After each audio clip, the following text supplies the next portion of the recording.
Bismillahirrahmanirrahim.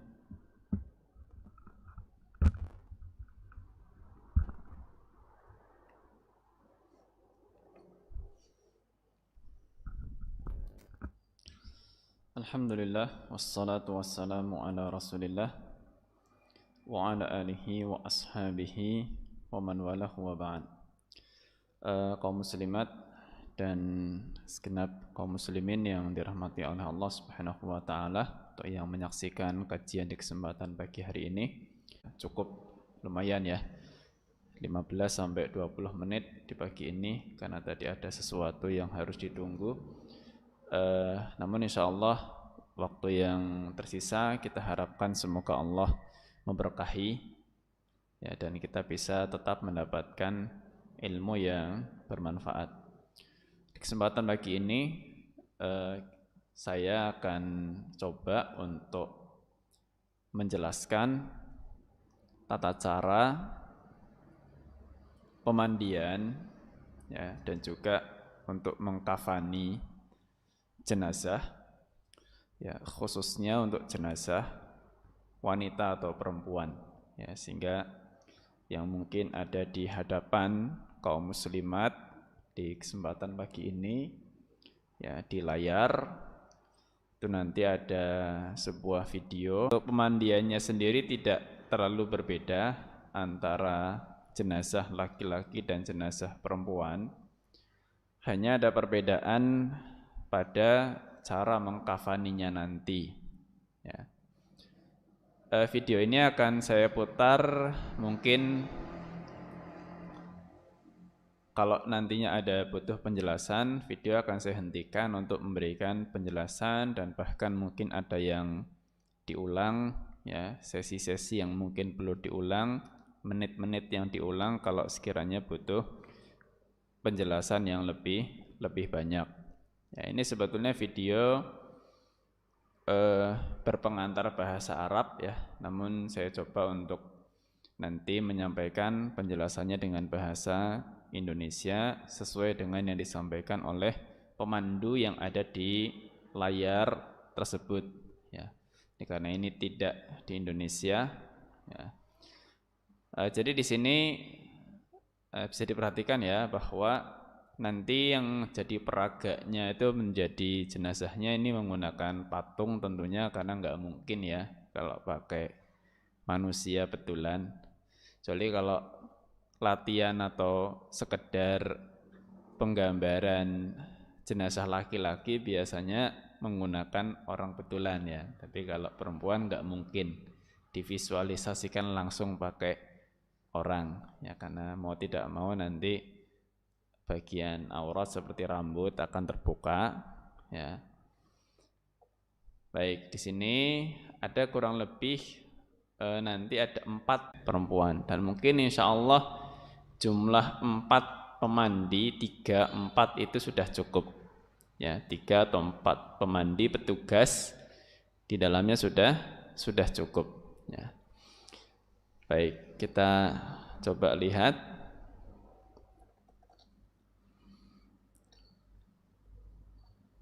Nah, ini kondisi jenazah, ceritanya sudah dilepaskan pakaiannya ya. Jadi sebetulnya memang akan lebih lengkap kalau video itu bermula dari cara melepaskan pakaian jenazah ya. Cuma mungkin agak sulit juga kalau jenazahnya perempuan. Namun saya jelaskan ringkas ya. Tentunya namanya jenazah awalnya berpakaian ya, ada pakaiannya. Maka terlebih dahulu jenazah itu dilepaskan pakaiannya dengan cara digunting ya. Caranya digunting, karena kalau dilepas biasa agak sulit.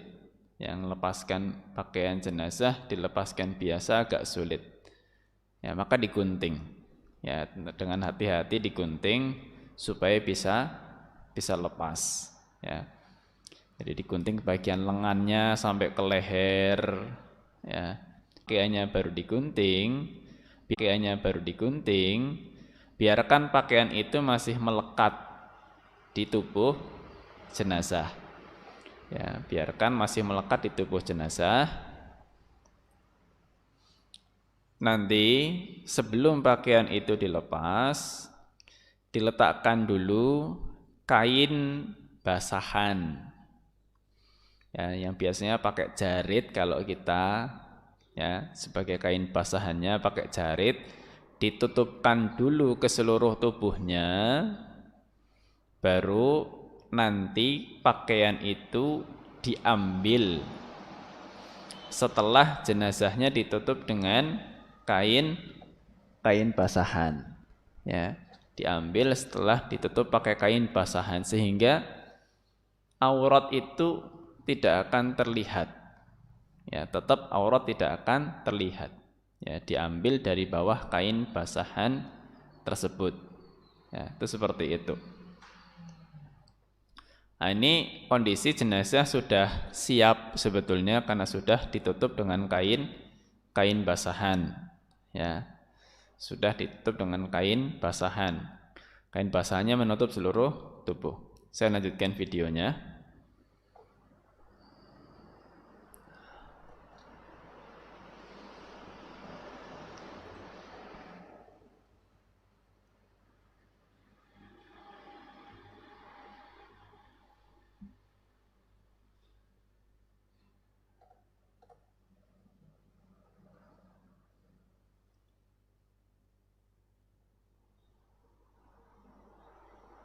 Baik, saya agak percepat sedikit ya.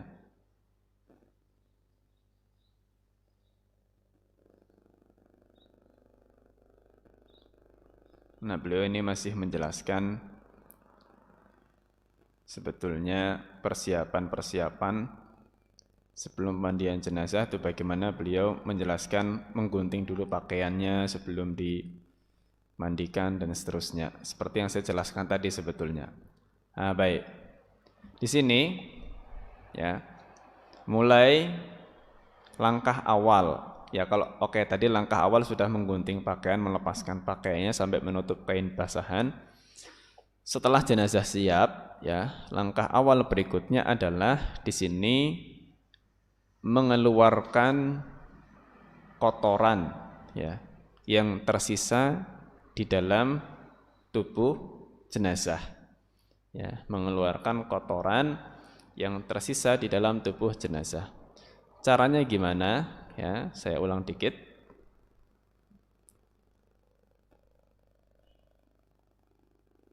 Nah, lihat, perhatikan. Nah, pertama tubuhnya agak ditinggikan, diposisikan agak duduk sebetulnya. Ya, tubuhnya diposisikan agak duduk. Ini karena pakai patung ya, patungnya kaku, nggak bisa duduk. Ya, jadi cuma sedikit. Kalau jenazah asli kan lebih lentur, jadi bisa didudukkan. Didudukkan sedikit, ya. Nah, lalu bagian perut itu ditekan, lihat caranya seperti itu bisa, ya, menggunakan lengan bawah, ya, menggunakan lengan bawah kita atau lengan bawah ibu-ibu, ya, untuk menekan perut jenazah, ya, sampai ada kotoran yang mungkin masih perlu untuk dikeluarkan. Ya, lihat. Dengan halus, pelan, ditekan seperti itu perutnya. Ya, kalau sekiranya sudah cukup, dikembalikan posisinya tidur, ya. Nah, selanjutnya setelah proses mengeluarkan tadi, sekarang ini akan bersiap untuk beristinja, ya, mengistinjakan jenazah. Kalau memang ada yang keluar, maka tentu harus dibersihkan. Harus dibersihkan. Lihat, yang akan mengistinjakan itu tangannya pakai waslap. Ya, kita lihat pakai waslap. Ya, bahkan nanti nggak cuma pakai waslap, selain pakai waslap plus ditambah pakai kapas. Ya. Bisa dilihat, ya, sudah pakai waslap kemudian ditutup pakai kapas. Sebetulnya mau waslap saja sudah cukup atau mau kapas saja sudah cukup. Yang penting ditutup tangannya. Ya. Lihat bahwa kain basahan jangan dibuka sampai menampakkan aurat ya. Bahkan tangan itu masuk di bawah kain ya sampai bisa membersihkan najis ya, tapi tanpa harus membuka auratnya. Ya, tangan masuk ya, lihat tangan masuk seperti itu. Bagian tempat keluarnya najis ya, mungkin masih ada air seni yang keluar atau mungkin masih ada dari jalur belakang pun keluar. Nah, ini sekedar contoh ya, tapi ini airnya nggak disiramkan betulan di video ini. Air itu bisa disiramkan dari atas kainnya ya, karena insya Allah kain basahan kita kalau pakai jarit kan nggak terlalu tebal, tapi warnanya sudah cukup untuk menutupi tubuh jenazah. Ketika air disiramkan, insya Allah airnya akan jatuh ya, tembus ke bawah ya. Nah, jadi air itu disiramkan dari atas sembari yang satu nyiramkan seperti itu, yang satu membersihkan najis ya. Saya sedikit ulang.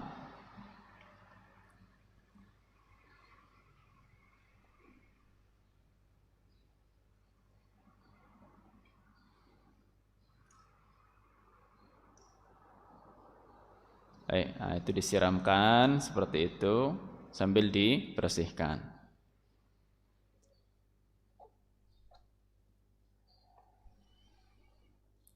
Baik, sekiranya sudah cukup ya. Itu proses awal untuk membersihkan kotoran yang tersisa. Nah, sekarang apa di sini? Kita lihat. Kadang perempuan itu pakai semacam pewarna kuku. Ya. Maka kalau seandainya dia pakai pewarna kuku baik di jari tangan maupun ada juga di jari kaki, ini di sini dibersihkan dulu. Ya, dibersihkan dulu. Mungkin kalau masalah cairannya ya apa yang sekiranya ada di kita bisa digunakan untuk membersihkan pewarna kuku itu, bisa digunakan ya, enggak ada masalah. Yang di tangan juga perlu dibersihkan.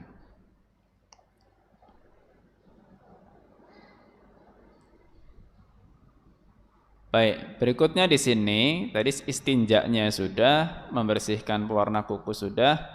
Langkah berikutnya itu adalah mewudukkan jenazah. Ya, di sini berikutnya akan mewudukkan jenazah. Ya. Wuduk seperti wuduk untuk sholat. Ya, jadi nanti akan bisa diawali dari tangan sampai pergelangan. Ya, kemudian kumur, membersihkan hidung, membersihkan wajah. Ya, 3 kali. Nanti kemudian tangan sampai siku, mulai dari kanan, kiri, kemudian mengusap bagian kepala, telinga, kemudian nyiram kaki. Ya, kita lihat. Nah, lihat ini beliau sedang memberikan panduan untuk menyiram bagian tangan dulu. Ya, menyiram bagian tangan. Cuma qadarullah ini patungnya tangannya itu putus ya, jadi enggak dipraktekkan. Ini sebenarnya pergelangan tangan sampai jari jemarinya enggak ada ini patungnya. Jadi beliau hanya kasih panduan saja ya, disiram dulu sampai pergelangan tangan. Nah, lihat untuk membantu kumurnya jenazah ya. Airnya jangan dimasukkan ya. Ya, kita cuma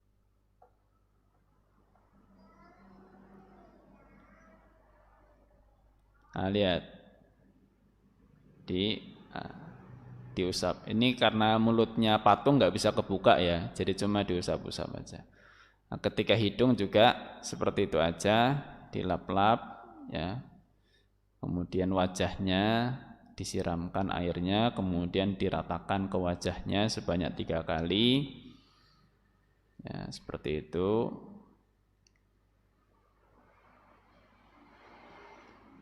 Sudah. Kemudian nyiram tangan sampai siku ya. Nyiram tangan sampai siku kanan dan kiri disiramkan dari luar. Kemudian ngusap kepalanya dan telinga 1 kali. Kemudian nyiram kaki kanan disiram 3 kali sambil diratakan airnya. Kiri juga disiramkan 3 kali sambil diratakan airnya ke seluruh bagian kaki sampai mata kaki. Baik, maka ini wudhunya sudah selesai seperti itu. Nah, itu sunnah, ya, sunnah. Jadi sudah istinja, kemudian sudah wudhu. Nah, sekarang ini akan bersiap untuk mulai nyiram jenazah. Ya, nah, ini disiram, lihat ya, mulai dari bagian kanan tubuh jenazah, ya, kanan depan. Lihat, disiram, 1 menyiram, ada 1 yang mengusap. Ya, saya ulang videonya.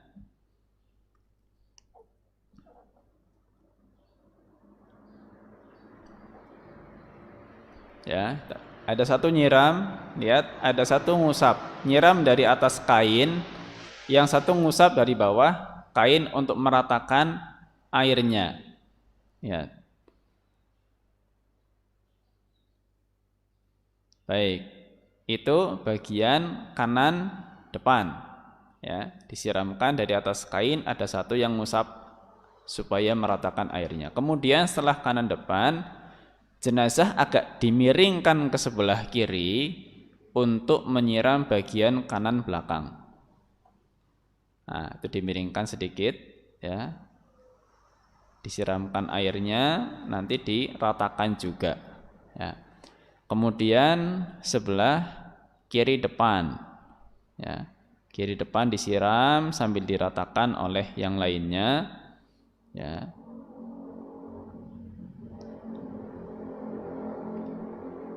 Nah, kemudian dimiringkan jenazah itu ke sebelah kanan untuk bisa menyiram bagian kiri belakang. Ya, itu dimiringkan sedikit ke kanan. Ya. Dan subhanallah, kita lihat di sini aurat sangat dijaga sekali supaya tidak terbuka. Ya. Maka dengan demikian ini siraman pertama selesai. Ya. Siraman pertama tadi pakai air apa? Air biasa. Ya, pakai air biasa. Mau langsung pakai air bidara boleh. Ya, cuma yang diperhatikan di sini baru pakai air biasa. Nah, berikutnya di sini ini beliau memberikan panduan, ya, untuk siraman yang berikutnya itu menggunakan air yang dicampur dengan daun bidara. Itu yang ada di situ, daun bidara.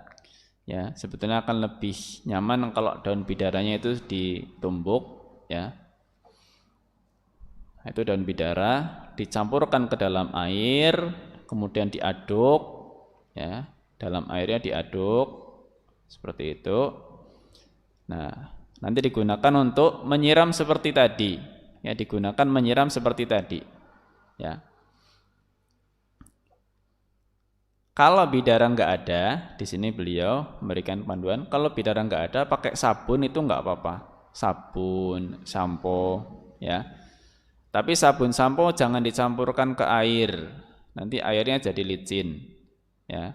Sabun sampo cukup digunakan untuk pakai sampo. Mungkin rambutnya mau disampoin nggak apa-apa. Ya. Habis itu nanti dibilas dengan siraman yang kedua. Ya, siraman yang kedua. Nah, ini ada tulisan ya, 3 marrat au khamsun au sab'un. Ya, bisa disiram 3, 5 atau 7 kali. Ya. Ya, nah itu bisa disiramkan dari bawah kainnya juga bisa. Kalau pakai air bidara kan daun bidaranya kan inginnya sampai ke tubuh jenazah. Disiramkan lewat dalam kain juga bisa. Ya. Baik, ini siraman yang kedua, ya. Siraman yang kedua tadi menggunakan air bidara, atau dengan sabun. Baik, berikutnya ini apa? Ini kapur barus. Nah, kapur barus yang cuma ini bentuknya balok ya, jadi perlu untuk diparut tadi itu. Saya bisa ditumbuk ya, kapur barus kita ditumbuk saja ya, itu dicampur dengan air, diaduk ya, diaduk. Nanti juga disiramkan ke tubuh jenazah seperti tadi, kanan atas, kanan depan, kemudian kiri, kanan belakang, nanti kiri depan, kiri belakang ya.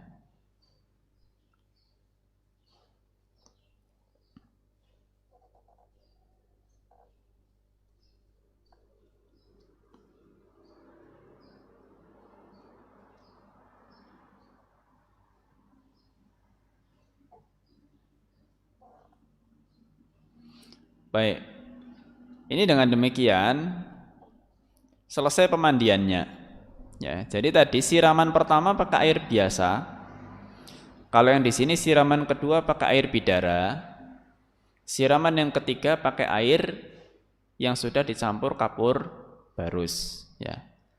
Kalau kita masih mau nambah, misalkan siramannya kepengen 5 ya, ya enggak apa-apa, bisa siraman pertama pakai air biasa, siraman yang kedua, ketiga, keempat pakai air bidara ya.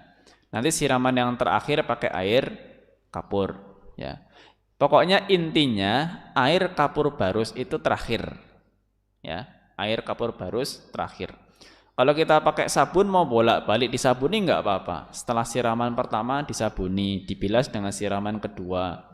Habis siraman kedua disabuni lagi, terus dibilas pakai siraman ketiga. Habis siraman ketiga disabuni, nanti dibilas pakai siraman keempat. Nah, habis siraman keempat jangan disabuni lagi, karena mau disiram pakai air kapur barus. Ya, itu kalau kita sampai 5.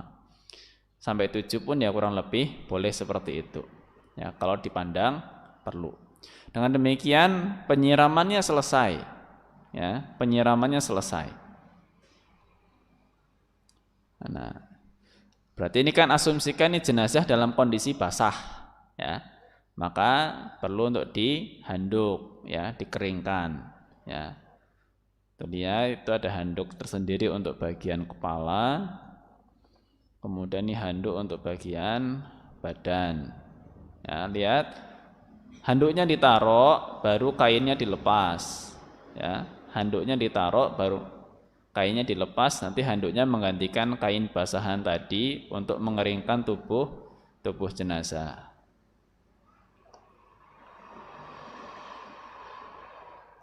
Nah, itu ada handuk yang ketiga untuk bagian bawah. Ya, bagian tubuh belakang. Baik, ini sudah asumsikan jenazah sudah dikeringkan, sudah dihandui. Ya. Setelah ini apa? Setelah ini nantinya adalah persiapan untuk mengkafani. Ya, persiapan untuk mengkafani. Dan ibu-ibu ya, jangan sibuk-sibuk untuk mindahkan jenazah. Jenazahnya biarkan di situ aja. Ya, biarkan di situ saja. Jadi kita mengkafani sebaiknya jangan jenazahnya yang diangkat ke meja kafan. Ya, tapi kafannya yang dibawa ke meja jenazah. Ya, karena ngangkat jenazah itu kan repot. Apalagi ibu-ibu perempuan ngangkat jenazah nggak kuat, nanti jenazahnya jatuh malah repot. Ya, biarkan jenazah tetap pada meja pemandiannya, tinggal mejanya nanti pun dilap supaya kering, nggak apa-apa. Nah, nanti kain kafan yang dipersiapkan itu dibawa ke meja jenazah. Makanya sangat efisien waktu kalau timnya itu berbagi tugas. Ya, ketika jenazah dimandikan, ada yang bertugas menyiapkan kafannya. Ya, kalau bisa jalan bareng bagus. Jadi ketika jenazah sudah selesai dimandikan sampai dikeringkan, kafan langsung masuk. Ya, tapi ini di sini tentu satu persatu diperagakan. Baik, Berbicara masalah kafan, ya di sini yang akan dipraktekkan ini menggunakan pendapat jumhur ulama. Ini beliau menjelaskan dulu agak sedikit panjang lebar bahwa dalam mengkafani jenazah wanita itu ada khilaf, ada perbedaan pendapat. Ya, ada perbedaan pendapat. Yaitu kalau jumhur ulama berpandangan nanti ada 5 helai. Ya, ada 5 helai. Kalau sebagian ulama berpandangan cukup 3 helai. Ya. Tapi di sini dia akan menggunakan 5, ya. Namun 5 itu nanti akan dijabarkan apa saja 5 helai atau 5 kain itu, ya.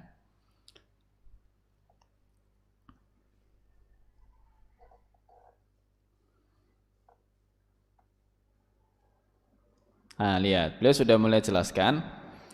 Jadi beliau nunjuk jarinya 2 ya, dengan angka 2 di sini.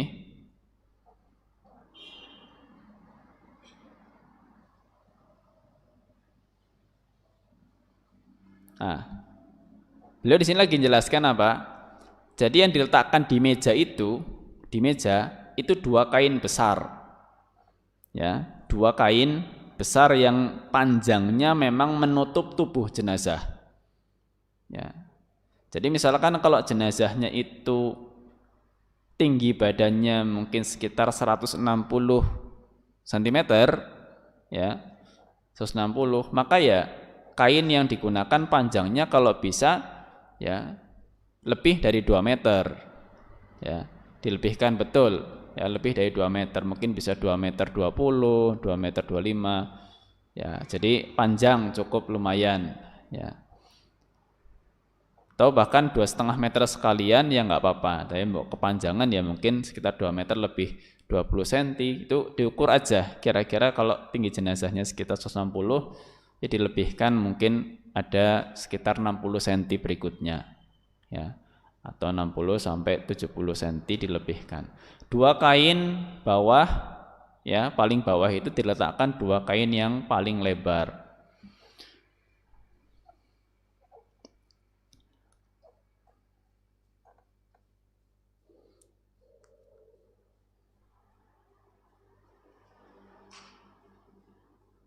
Nah, ini beliau lagi jelaskan. Kain berikutnya nanti apa saja yang dibutuhkan selain 2 ini, ya. Nanti akan ada kain untuk kerudung, ya, selain 2 yang lebar itu. Butuh 1 lagi kain untuk kerudung.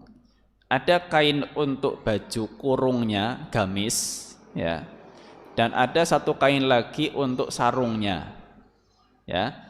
Jadi ada kain untuk kerudung, ada kain untuk baju gamisnya, ada kain untuk sarungnya. Ya, itu 3 berikutnya. Selain 2 kain yang besar tadi, butuh kain untuk kerudung, kain untuk baju gamis, kain untuk sarung. Ya, itu beliau jelaskan tadi seperti itu. Nah, ada kerudung, ada kain.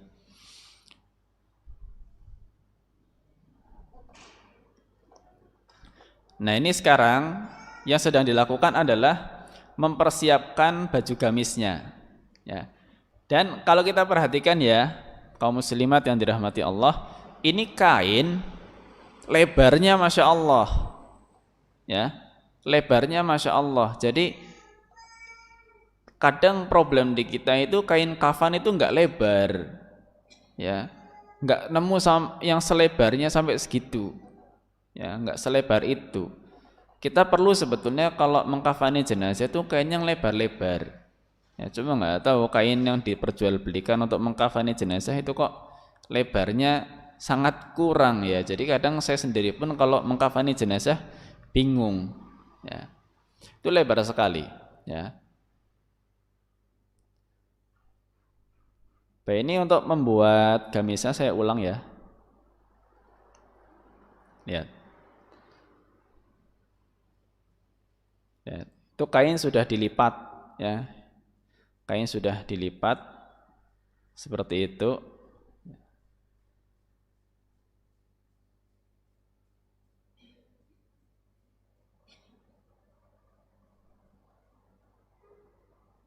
Itu dipotong lagi. karena nanti yang bagian atas itu akan digunakan untuk kerudung.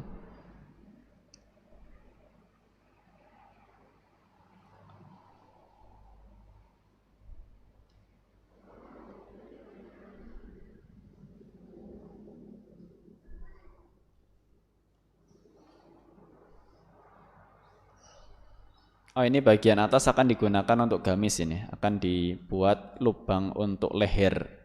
Ya, dibuat lubang untuk leher. Lihat, ini seperti ini cara membuatnya. Nah, dilipat begitu. Tapi insya Allah mudah lah kalau bikin lubang di tengah-tengah seperti itu. Nah, ini akan dibuat lubang untuk masuknya kepala, kerahnya. Ya.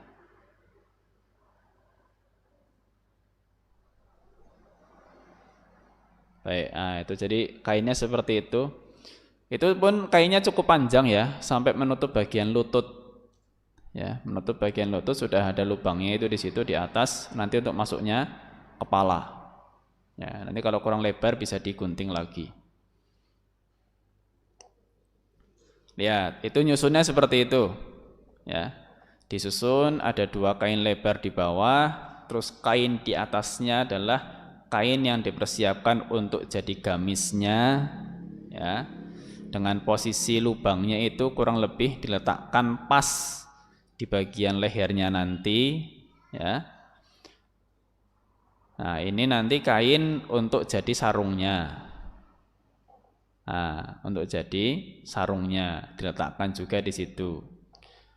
Ya, maka lihat susunannya 2 kain bawah, kemudian ada kain yang untuk gamis, ada kain yang untuk sarung.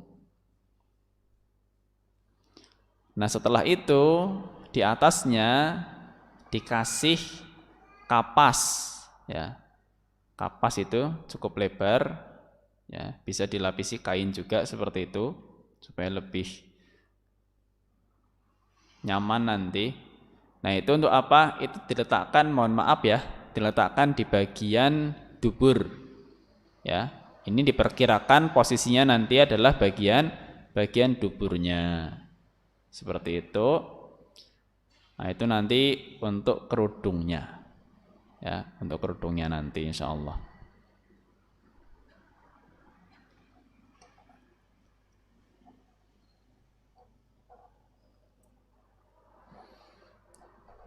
Baik, itu susunannya ya.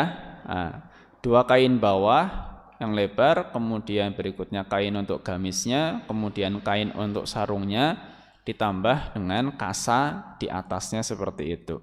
Ya. Setelah itu apa? Kain ini digulung, ya. Lihat, bagian satu sisinya digulung. Nah, digulung seperti itu.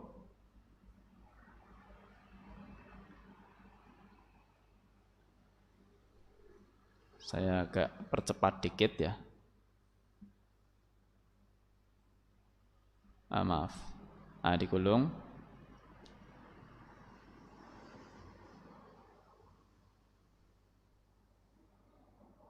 Ini digulung ini supaya gampang membawanya aja. Ya, karena kok dibawa dalam bentuk lebar kan susah. Ya. Yang sana sisi satunya juga digulung. Nah, lihat di bawah seperti itu, ya.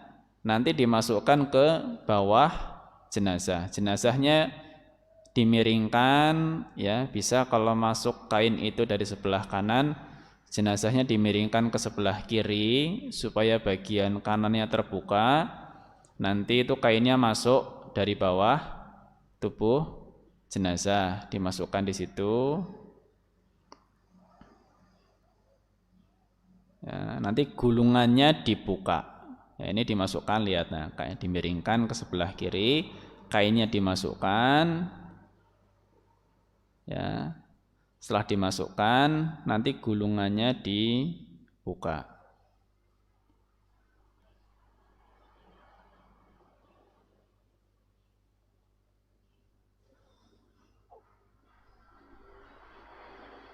Nah, itu praktis ya. Daripada kita ngangkut jenazah, mending kita ngangkut kain kafannya.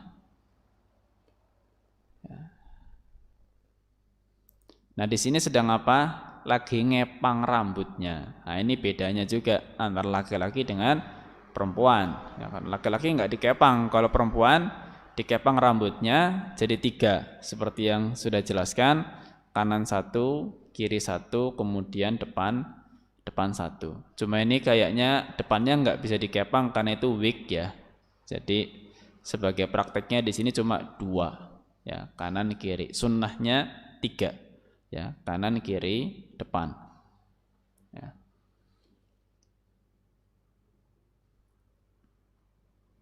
Nah, kalau sudah dikepang itu nanti diletakkan di belakang. Nah, itu di belakang seperti itu, ya. Yang di depan juga ditarik ke belakang. Baik, lihat sekarang ini akan nutupkan gamisnya. Gamisnya tutupkan dulu. Kan tadi sudah meletakkan lubangnya tepat pada lehernya. Nah, kalau sekiranya lubangnya ternyata, oh maaf, ini ada yang kelewat, ngasih minyak wangi dulu, ya. Ngasih minyak wangi berikutnya. Minyak wangi diletakkan di mana? Di bagian yang biasa diletakkan untuk sujud, ya.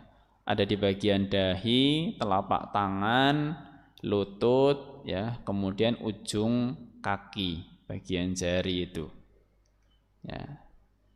Itu minyak wanginya diletakkan di situ.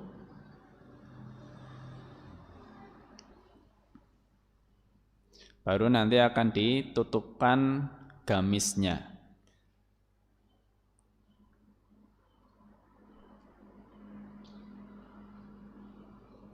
Lihat, tutup gamisnya seperti itu, ya. Gamisnya ditutupkan.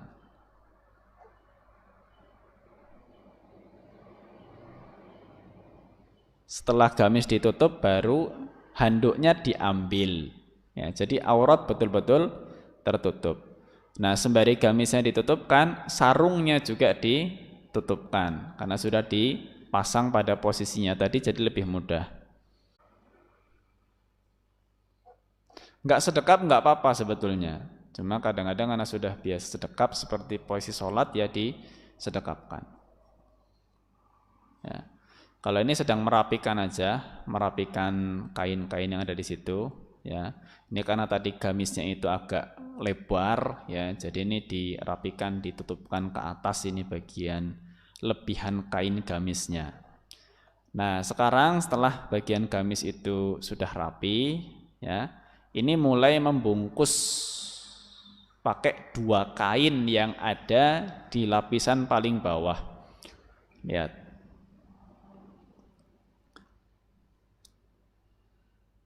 Ya, tadi sudah saya ulang ya, sedikit. Nah, ini bungkusan pertama dari sebelah kanan tubuh jenazah. Ya, sebelah kanan tubuh jenazah, kainnya ditutupkan sembari dirapikan ke bagian bawah tubuh jenazah itu. Ya, kalau sudah dipandang rapi, masuk kain yang sebelah kiri, ya, ditutupkan. Kondisinya bagian kepala ini masih terbuka, ya, masih terbuka. Nah, ini baru akan dipasangi kerudung di situ. Sebetulnya masang kerudung mau di awal mau di akhir boleh, ya, mana yang sekiranya mudah aja itu dibuat kerudungnya.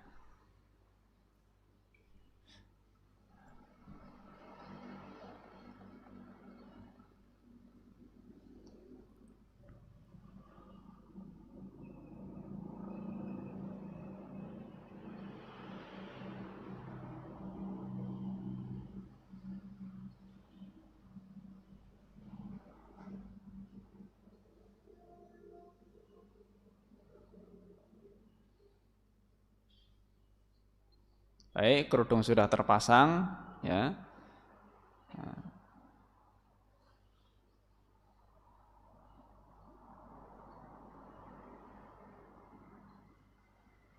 Ini masih dibentuk dalam posisi wajah terbuka, ya, dalam kondisi wajah terbuka. Nanti mudah untuk ditutup, insya Allah nggak ada masalah, ya.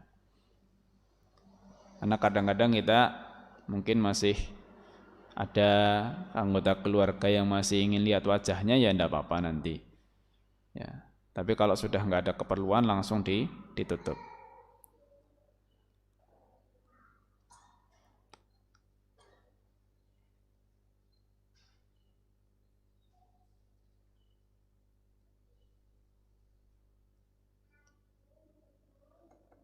Nah, kemudian terakhir adalah masang talinya.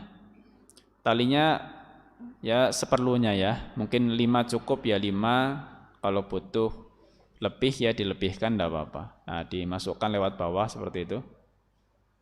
Ya. Dimasukkan lewat bawah jenazah, nanti diikatkan ke tubuhnya.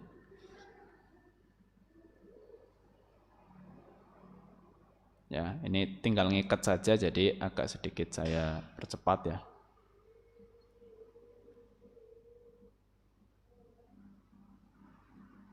Ya. Hanya di sini gambarnya itu ngikatnya di sebelah kanan ya.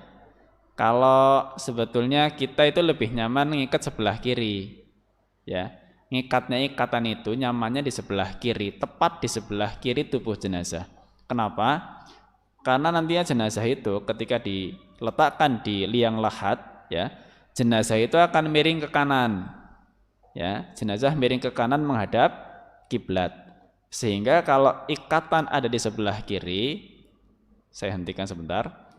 Kalau ikatan ada di sebelah kiri, kita lebih mudah untuk melepas ikatannya, ya, lebih mudah untuk melepas ikatannya. Jadi ikatan enaknya sebelah kiri sebetulnya. Ya, coba itu gambarnya sebelah kanan. Nah, itu kalau ada yang masih mau lihat wajahnya masih kelihatan, ya. Tapi nanti kalau emang sudah nggak ada kebutuhan, maka tinggal ditutup, ya. Dengan demikian ini kurang lebihnya proses pemandian jenazah putri, ya, sampai proses pengkafanannya. Yang mungkin ini sekedar gambaran sederhana karena tadi prakteknya tidak terlalu real ya. Ini menggunakan patung juga ya, dan airnya pun enggak disiramkan betul ya, tapi mudah-mudahan bisa memberikan gambaran bagaimana sebetulnya proses pemulasaran jenazah untuk putri sesuai dengan yang sempat kita singgung dan kita bahas pada materi yang sebelumnya. Ya, ini qadar Allah waktunya sudah melewati jam 11 ya. Kalau mungkin dipandang cukup karena khawatir di antara peserta kajian ada hajat setelah ini, ya berarti kita cukupkan. Tapi kalau memang masih ada yang perlu ditanyakan, ya silahkan. Ya mungkin videonya cukup sampai sini. Allahu a'lam bishawab.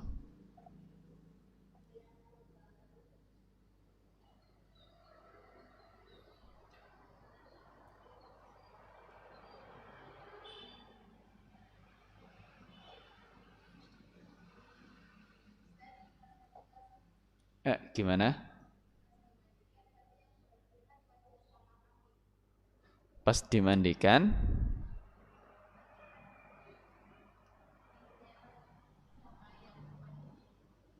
afwan saya nggak begitu dengar kayaknya.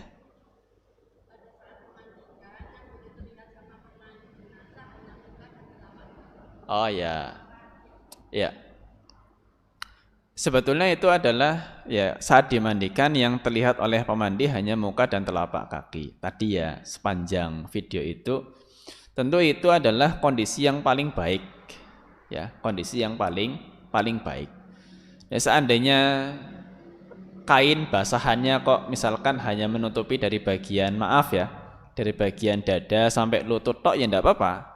Gitu loh. Cuma kan kalau kain basahan itu betul-betul menutup rapat itu lebih baik ya. Apalagi di negeri kita yang ruang pemandiannya itu kurang representatif rata-rata ya. Hanya bilik-bilik dadakan yang dibuat kadang kain diikatkan pakai tali di pohon pisang, nanti ada berapa pohon pisang diikatkan ke tiang listrik apa kemana. Orang itu masih gampang buat ngintip-ngintip, ya itu kena angin aja kebuka ya. Kalau mungkin kain basahnya terlalu minim, rawan sekali untuk aurat terlihat. Makanya kalau bagusnya tertutup ya. Tapi kalau pemandinya semuanya wanita itu ya sebetulnya karena aurat sesama wanita itu kan dari pusar sampai lutut. Maka intinya itu yang ditutup. Tapi semakin rapat semakin baik. Allahu a'lam bishawab.